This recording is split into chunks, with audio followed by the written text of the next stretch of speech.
Okay, guys, we're back, and we're going to talk about the second issue that I think is a developmental issue that all of us have problems with because we're human, again, unless your belly button disappeared. And that is an issue called boundaries. And you might have heard this word. And I'm going to unpack it a little bit, but we're going to talk a little bit about how, overall here, what we're talking about is healing. And we're talking about, remember, the clinical arena, the emotional problems, the depression and stress and addictions and anxiety, the relational issues, and then the performance issues. Underlying many of those, now I said earlier that sometimes they're caused by disconnection, but sometimes they're caused by a lack of boundaries. And that's one of the first things, in this section I want to emphasize as well, because now we're talking about different issues, right? Bonding and now boundaries. Think of your symptoms: stress, depression, addictions, relationship struggles. See, those are problems, obviously, but those aren't the problem. Psychologists call those symptoms. If you're trying to diagnose somebody with a major depression, for example, you're looking for the symptoms to be able to diagnose the problem, right? So doctors will call that symptoms. If you go into the doctor and the doctor says, "So how are you doing?" and you're going, "Well, I've got some symptoms. I kind of clogged up, or I've got a stomach ache." It's something that you feel that's wrong. Now, the Bible's word for that is fruit. They're both the same thing.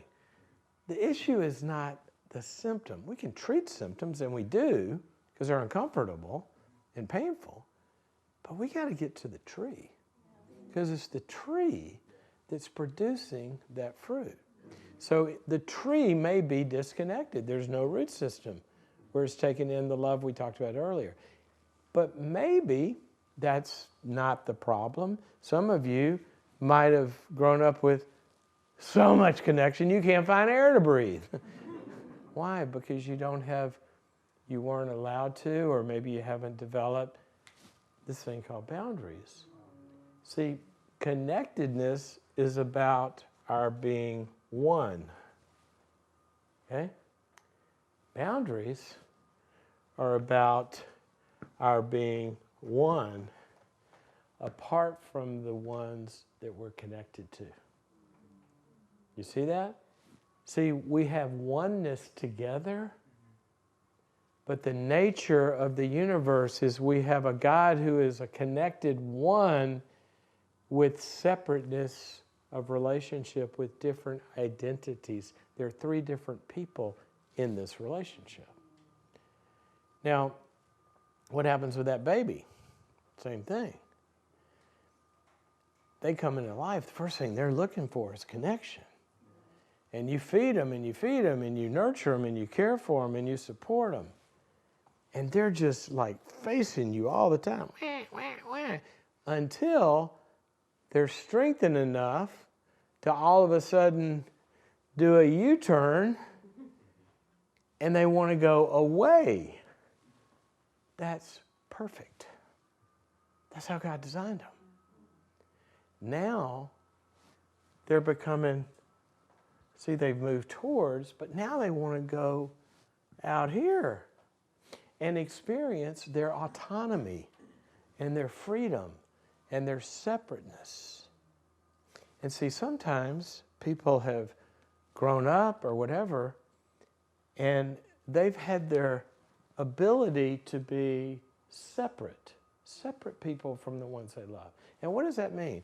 Well, it means I have my own choices. I have my own feelings. I have my own beliefs. I have my own talents. I have my own desires. All right? That's great.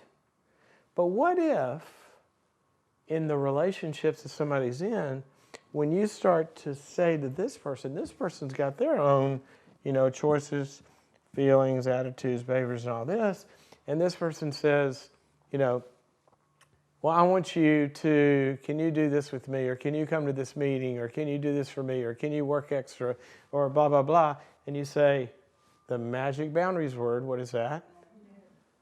No. which is a complete sentence, by the way. You say, no, I don't want to do that. Well, if you're in a good relationship and you say, no, I want you to go to lunch. No, I think I'm going to stay home. And this person relishes what the Bible says Jesus died for. You ever thought about that? Galatians 5:1 says, it is for freedom that Christ has died. Don't ever become subject to a yoke of slavery ever again, it says. But see, a lot of times people's relationships are a yoke of slavery. Because, no, I think I'll stay home. And this person immediately judges that freedom and says, so you don't love me? What, you don't care about the ministry? What, you don't have time for me? See, we're to love each other's yeses, but we're also to love and respect each other's no's. And it's interesting. In a lot of places, no is a sin. Even though Jesus said, let your yes be no and your no, let your yes be yes and your no be no. Anything beyond that, he said, is from the evil one. And a lot of times you hear people, they can't say no. What they'll do is they'll say, well, no, because, I can't do that because, my house is going to burn down that day and I have to save humanity. And there's a lot of explanations for their freedom. Because they feel guilty about our freedom. You get in a team, some people feel guilty or have fear of maybe expressing their own thoughts and beliefs about something. Or let's get to the harder stuff. The harder stuff is boundaries. We're talking about what they really do. Basically, a boundary is a property line. That's all it is. This property here, we've got a property line. Now, when you have a property line, this property line, I got a neighbor over here. I got a neighbor over here. Well, this property line does some essential things of existential reality as God has created it. A property line defines the boundaries, and it defines a host of deeply, deeply theological constructs. It basically defines who owns this. Okay?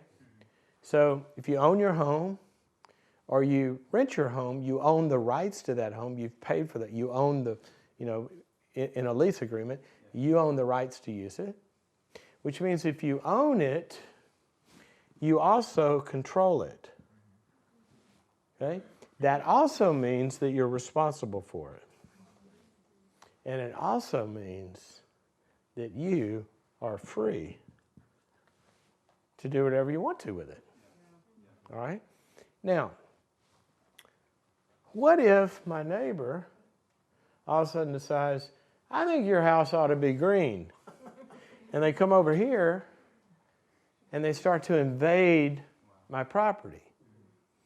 What's the Bible's word for that? What's the legal word for that? Trespassing.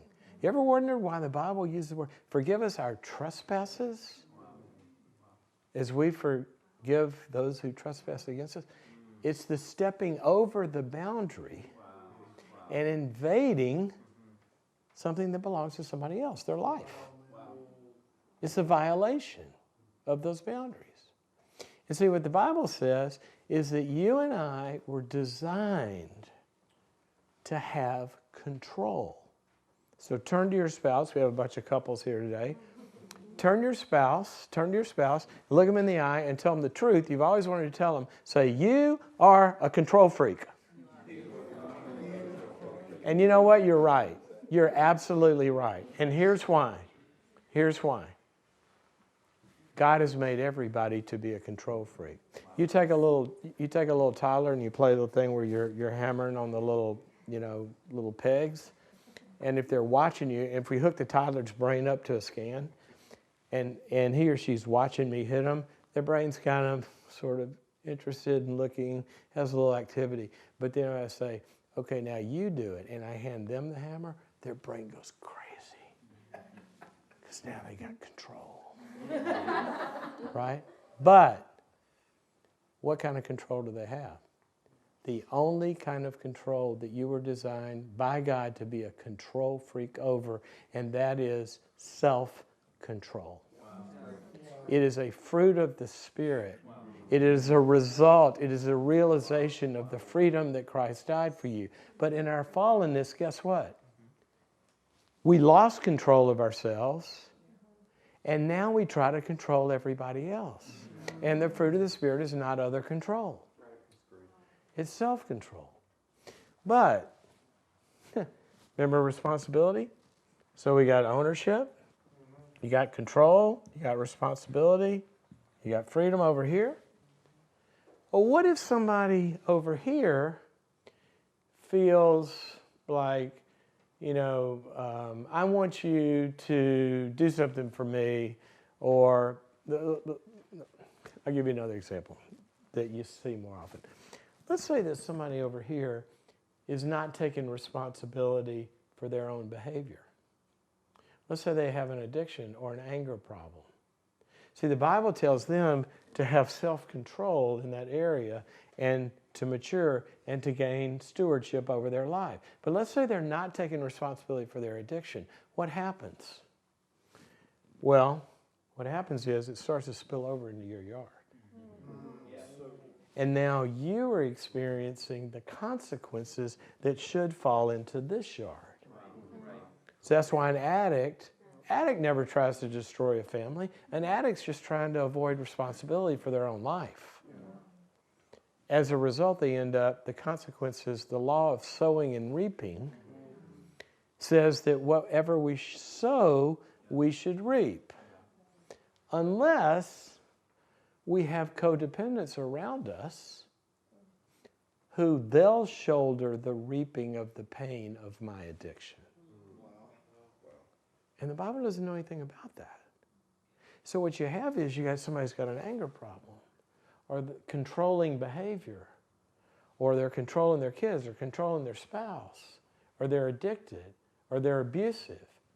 And what they do is they step over here into this yard, and this person's too nice and loving to say no to that behavior. Wow. They're what we call codependents. Yeah. See, it's interesting. You know where the word codependent came from? Back in the 60s when they were studying addictions, they found that you can take an addict. Originally the term was not the terms we use today. It was called chemically dependent. They had CD units in hospitals. And a chemically dependent person had a diagnosis. They'd go into a CD unit, chemically dependent, substances like alcohol or heroin or whatever. And then they would treat them and they'd get sober. Then they send them home and they would relapse at home. And so they bring them back in and then they get sober. Then they send them home and they relapse. And then they go, what the heck is going on at home? Well, they go to the home and what they find out is, like we all know, you can't be addicted by yourself. You need help. Somebody's got to call the boss and make excuses for you. Somebody's got to cover the finances that you're not doing. Somebody's got to double raise the kids while you're not doing your job. You need help to be an addict. In other words, someone was enabling this behavior. And then they go study this enabler. And guess what they found out? The enabler is enabling this behavior. Why? Not just because they're nice and loving, but because they were dependent on the approval of the addict. They were scared to upset the addict. So you got the chemically dependent person, and guess what? We have a codependent. That's where that term came from. Now, lest you think the addictionologists are the brightest people in the world, which they were, but they don't get credit for this. The first addictionologist was Moses, because he wrote the first book on how to overcome codependency. Go back to Leviticus, very, very clear. He says, do not hate your neighbor in your heart. He says, rebuke them frankly. And then he says this, do not pervert justice. See, justice is about doing what's right and requiring that right be done, right? It says, do not pervert justice. Watch this. He says, it's Leviticus 19, 15 and 17. He says, don't pervert justice. Do not be partial to the needy, nor defer to the great and powerful, or you will share in their guilt. See, that's what they told the codependent. You're part of the problem because you're allowing this to go on. And they go, exactly what the Bible says. Well, I can't, what do you want me to do? Cut my kid off? He's so needy. Or I can't cut my spouse off because they're so great and powerful and they'll get angry at me. See, it's either we over-identify with the weakness and don't help people to get well by requiring them to get well, or we don't confront the great and powerful because we're afraid. Wow. That's not what Esther did. And it's not what Jesus did. When somebody, he said, well, I don't know, do you want to get well? Get off your butt and do something, right? I remember when I was running, isn't that same pastor? Did I get that right, Pastor? He kind of requires people to do stuff, right? When I used to do a lot of work in my clinical world, psych hospitals, you get somebody and they're really, really depressed, and we admit them. They come in maybe through the emergency room that night, and you admit them, and they're depressed, and they just think about this. You're depressed. You've been wanting to get better. You go to this hospital, and they feel like they're going to make me well, and which we were, right? But they go to bed and they go, oh, this is going to be great. Well, it was only about 6 or 7 hours later when Nurse Ratched is at their door. Okay, you got to go. Let's go. We're going to group. Here's your workbook. You got to sign up for your chores. You go to the community center. The group starts at 8. I want you to fill out this stuff and come share. Yeah. And they're going, what? But I'm depressed. Yeah, you are depressed. And we're not going to pervert justice. We're going to help you. We're going to give to you. And you're going to be responsible to respond to what we're giving. And what happens is this law of sowing and reaping just gets perverted all over the place. If you've ever heard me talk about this, I probably told this story. One time a family came in to see me, and it was a mom and a dad and 2 adult children. Adult children, I always say that's an oxymoron. Like, Microsoft works. You can't put those words together. 20-somethings, young man, young woman. And so I say to the dad, I go, so how can I help? He says, I want you to fix my son. I turned to the young man and said, so what's wrong with you? He said, no, it's my brother.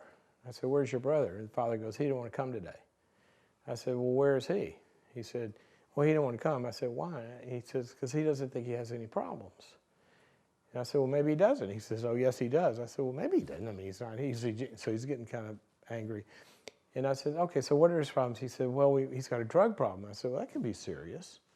What's he on? He said, he's been smoking dope since he was about 15. I said, well, how old is he now? He said, he's 23. I said, okay, so he's mellow. So what other problems does he have? He says, well, he's flunked out of 3 colleges. I said, flunked out of 3 colleges? He goes, yeah. And I'm sitting here bewildered, like, how the hell do you do that? No, seriously, think about it. And I said, I don't know how you do that. He said, what are you talking about? I said, I know how to flunk out of 1, but how do I get in the second one? And the father says, because I'm on the board. And I got him in, wanted to help him. And they got him on the board. He said the second time, the first time he flunked out because of all that partying in the dorm, and I wanted him to have a nice, quiet place, so I bought him a new condo off campus. Because we all know partying doesn't travel, right? And he said, I wanted him to have time to study and work on it, so I made sure he had plenty of money. And he flunked out again. Imagine that, kids, And he said he flunked out a 3rd time. He said, doctor, we've done everything. And I'm going, oh my gosh. And so then the father says, you could see his heart, you get this picture in there. And he said, but the thing that bothers me the most, he says, when I was his age, I had started 3 businesses. He said, he's 23 years old, and he doesn't even have a college major. And I thought for a second, and I turned to him and I said, well, where where is he today? He said, well, I said, I know he didn't want to come, but where might I find him? He said, he's in Vail. I said, Colorado? He said, yeah. I said, what's he doing in Vail? He said, he's skiing. I thought for a second, and I said, you know what, I'm sorry, sir, I can't help your son. He said, why not? And I said, because frankly, I'm a psychologist, and I help people with problems. And I'm with him. I don't think he has any. He says, what do you mean, doesn't have any? I said, the man's in Vail skiing. He's got plenty of money. He's got a new home. I'm a psychologist. I help people with problems. He doesn't have a problem in the world. I said, so I can't help him. I said, but you, on the other hand, I can help you. I said, because you got a lot of problems. Because what are you talking about? I said, you got a drug problem, a can't find my niche problem, a flunk. He said, that's not me, that's my son. I said, no, he doesn't have any of those problems. He's in Vail skiing. Does that sound like a man with problems? I said, you, on the other hand, you're in a psychiatric hospital. What kinds of people come to psychiatric hospitals? People with problems. He goes, well, I don't know. I said, you're here. I can't help him because he doesn't have any problems. I can help you, though, because you got a lot of problems. Here's how I'm going to help you. I'm going to help you to help him to have some problems. I'm going to teach you about something called boundaries. Now, what are we talking about here? What we're talking about is the law of sowing and reaping. See, Joey over here snorts or smokes dope or skips school or whatever, and Daddy pays for his behavior. The sowing's happening here, the reaping's happening over here. So all we got to do is realign the created order and the Levitical law that Moses said of, look, we're going to put some limits around not Joey. Joey can do whatever he wants. But the father's got to get back in touch with his own boundaries. And the father's got to say, I desire to give to you, but I will only give to you. Send me the grades after the first quarter and another check will come. But if they don't, it won't. And you see this human enabling behavior, the upside downness of the law. So you see it in abusive marriages. Somebody is getting abused all the time, and why? They can't say no because most of the times they're so broken and dependent. They need the person's love so much, or they're afraid that, as God says, they're being oppressed. Their boundaries have been mowed down to where they don't even have the least little bit of a half of a fence. And they get invaded all the time. Why? Because their no muscle is broken. And see, and a lot of times in the faith, we've turned the no muscle into a sin.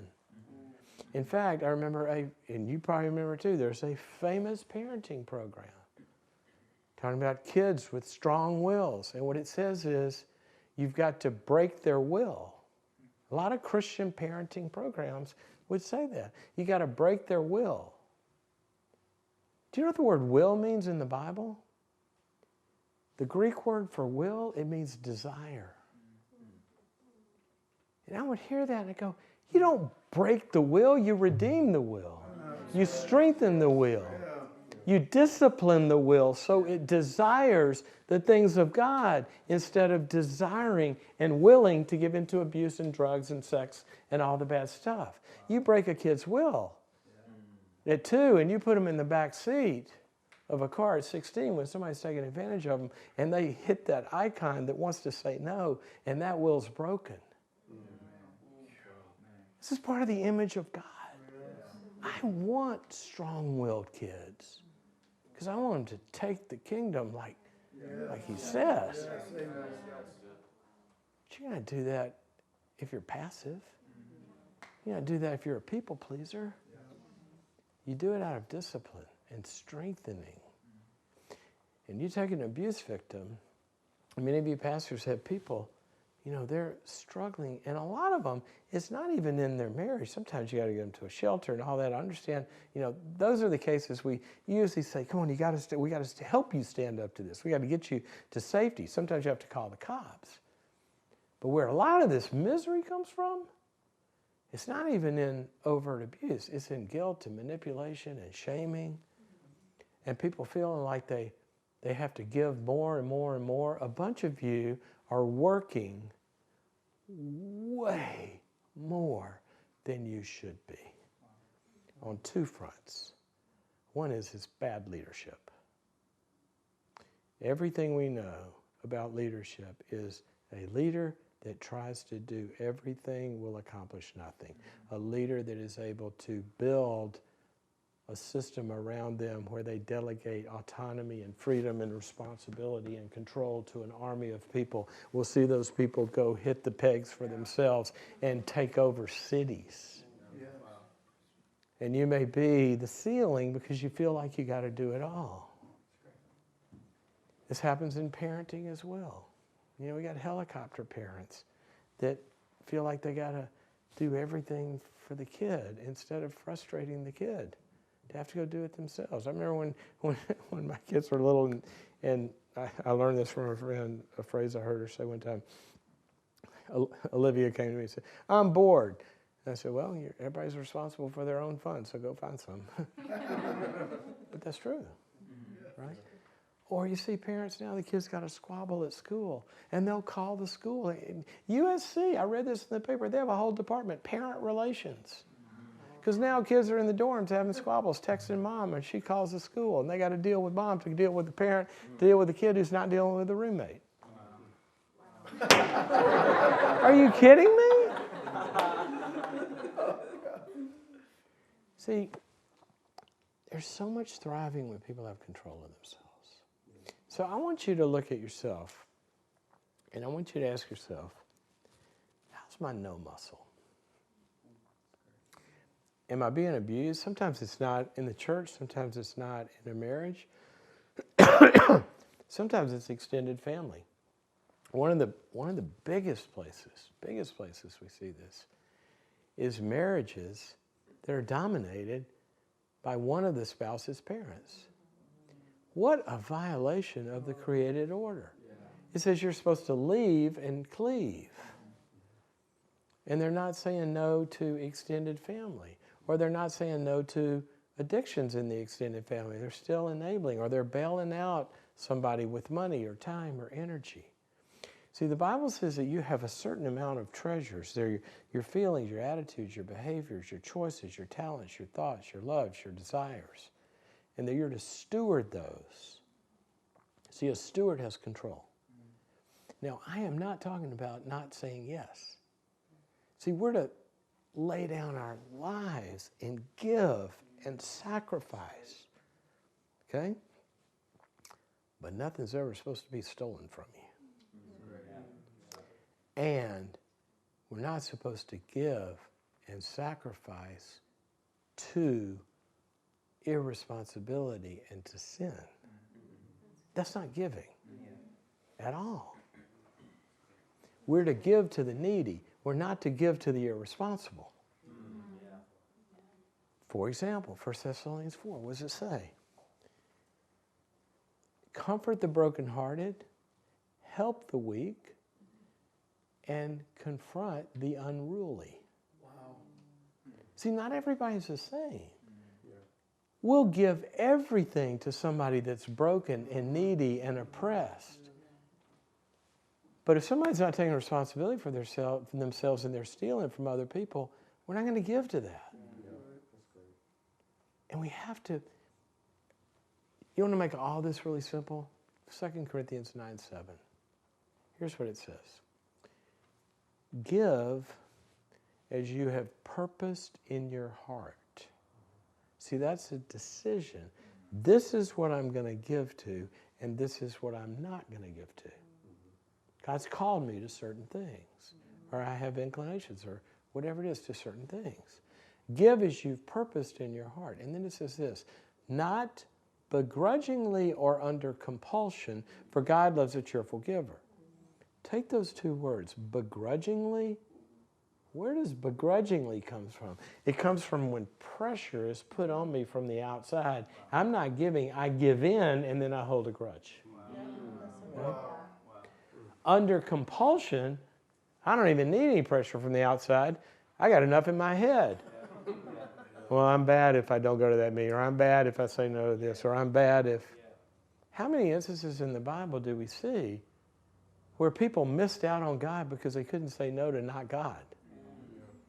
Moses is out there doing the ministry, listening to people's cases, doing what he was called to do. And his father-in-law, Jethro, comes and says, Moses, what are you doing? He said, well, I'm doing what I do. I'm listening to the cases of the people. He was a marriage counselor, basically. He says, I'm helping the people. And his father-in-law says, Moses, what you are doing is not good. You will surely wear yourself out. Pick other people that are talented, give them all of these cases, and you reserve the hard ones just for yourself. You have limits. You're not the whole freaking neighborhood. You're one position. You're one person. And in our fallenness, we want to be omni, don't we? Omnipresent, be able to do everything. We want to be omnipotent, be able to control everything. See, I can't control whether or not my kid studies. I can just control the resources and the requirements. Yeah, that's great. God has called you with a certain talent, a handful of talents, a context, and he says, Ephesians 2, that there's good works laid out that you should walk in that are specifically for you. Some of you are struggling because you've never defined the basic boundaries of knowing who you are and who you're not. We don't have all the gifts. Don't have them all. Romans 12, which is basically one of the only places I know in the Bible where it says how to find the will of God. Everybody has that question. Well, there's one verse that says that. It says you present yourself to him, a living and holy sacrifice. And then it says don't be conformed from the outside. Don't be squeezed by all this junk that they're telling you you ought to be and should be and you're all of this. It says to differentiate yourself from that. Don't be conformed. Don't just because your neighbor pushes you, pressures you, the church or whoever it is, parents, says it starts with saying no. Identity formation always begins with a no. It's the first word. Identity starts to form when you're an infant. Your basic identity is I am loved, I belong. Your second identity is I am me and I'm not you. Don't be conformed to the world, it says, by the transforming of your mind. It says, and then you will be able to know the perfect, good and perfect will of God. And right after that, you know what it says? It's basically about this. It says, don't think more highly of yourself than you ought. A lot of people think they ought to be everything. They ought to be able to preach like the best. They ought to be.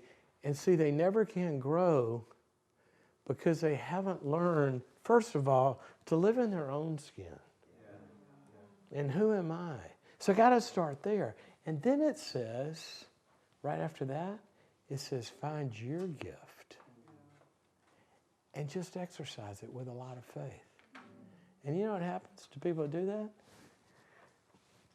That little football player in this backyard exercises that gift, doesn't think he or she ought to be, or he ought to be in the NFL and run across the street and hit some 300-pound guy. He just does it here, and then he gets too big for this yard. And then God increases his boundaries. He gets bigger and bigger and bigger. But it starts by saying no to what you're not. God, one of the greatest things I ever saw in this regard, I had a good friend who was a famous football player. I used to play golf with him. He called me one day. He said, mind if my son comes with us? And I said, no, bring him. His son was 16.